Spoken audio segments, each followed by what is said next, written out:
So in this lecture, we're going to be talking about branching. Now, in the previous lecture, we did talk about how to get the main idea, the core idea. Now we're going to talk about how to get the branches out of this idea.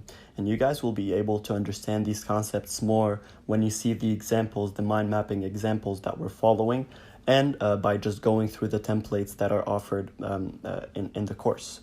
So what we're doing with branching is basically taking this core information or this core principle and breaking it down into bits and pieces of information related to this core topic or this core main idea that you were working on.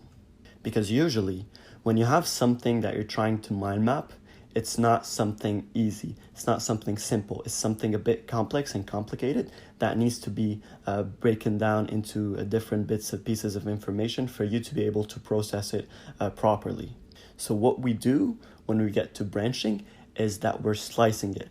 We should slice your main idea into smaller bits by adding branches.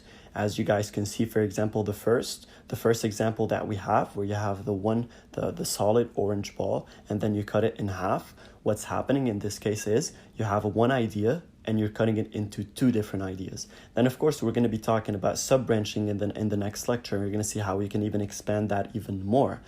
And the example right next to it, you have one core idea, which is where the question mark is, and then you have all the different branches that comes out of it. In the first example, if you want to lose weight, let's say it gets divided into two things, working out and diet, and then sub branches will come afterwards, and they will fill out other bits and pieces of information. But in the second example, when you have a lot of different branches that went out of the core or main idea, if your main idea is, let's say, a marketing plan, for example, you're going to have all the different branches related to, one of them would be related to Instagram marketing strategy, one of them would be related to Facebook marketing strategy, one would be related to SEO, the other would be related to having a marketing plan, right? So then you have a lot more branches. You will be able to figure out how many branches are there for each and every keyword that you have on your mind map.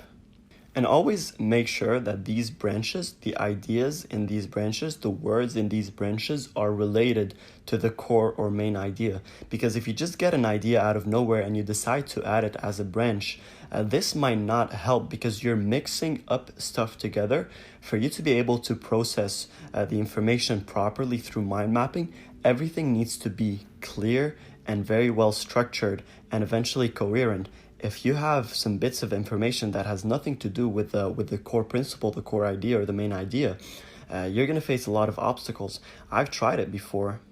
I was playing volleyball with a team, and I had really good physique when it comes to volleyball, and I did not really need to work on my physique. What I needed to do is I just needed to gain some weight because my goal was to gain muscle, right? In the same time, I was playing volleyball, so one of my other goals was for me to be able to sustain this physique when it comes to volleyball exercises, which I had. I had what it takes in terms of physique for me to be able to practice and go play volleyball effectively.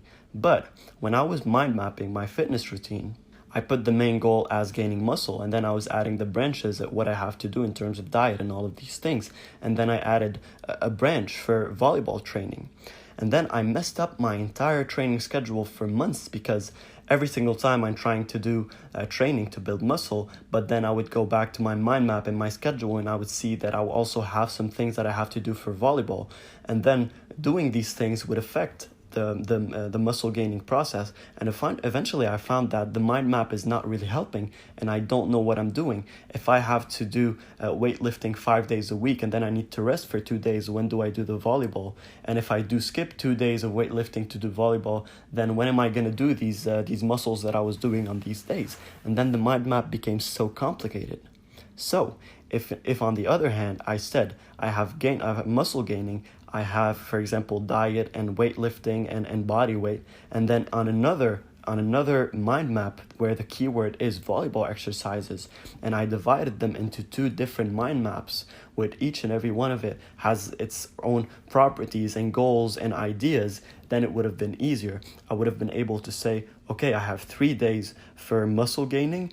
I'm going to do, for example, legs, then I'm going to do push, and then I'm going to do pull on these different days. And I have this certain diet and these certain exercises. And then I have my volleyball's main idea. And then I have volleyball as my main idea. And then I have all the different branches, what I should eat, the workouts, the cardio. I'm going to do this for 2 days.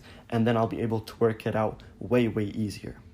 So put the information that are strictly related to the topic you're working on.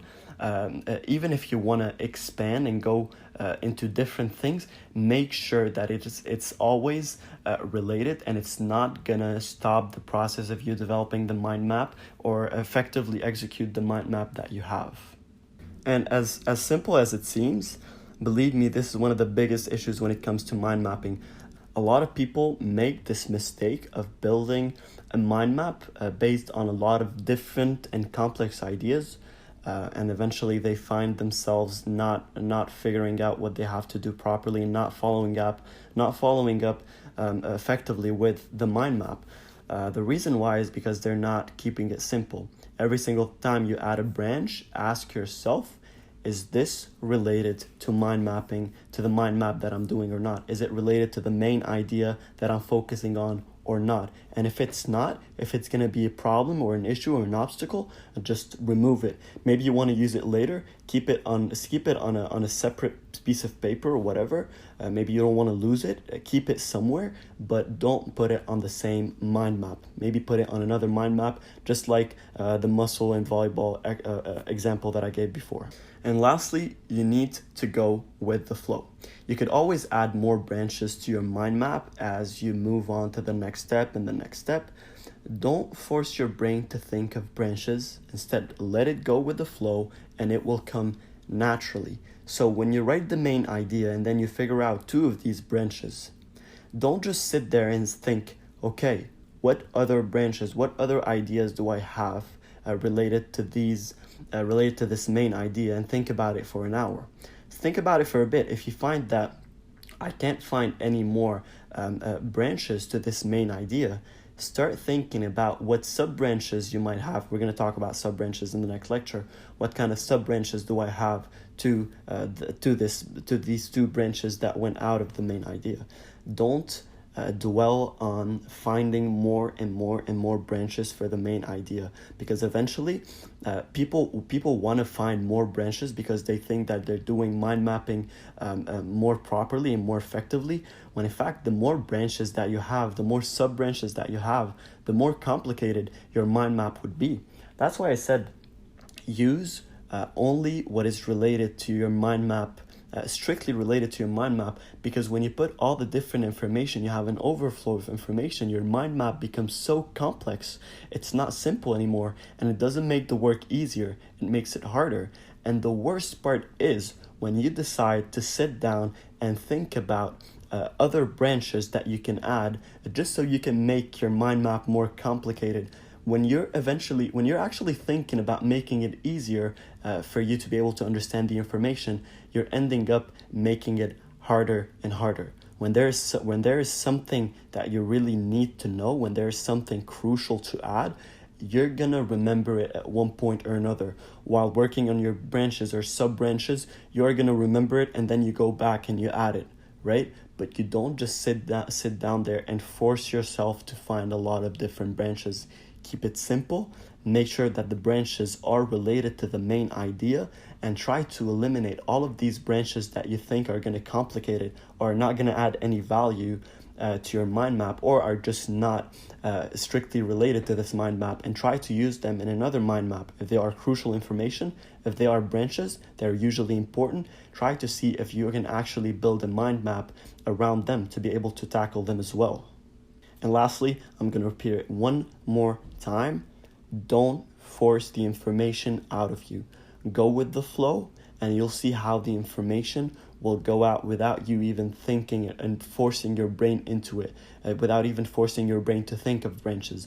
Let it go with the flow, and it will come to you naturally.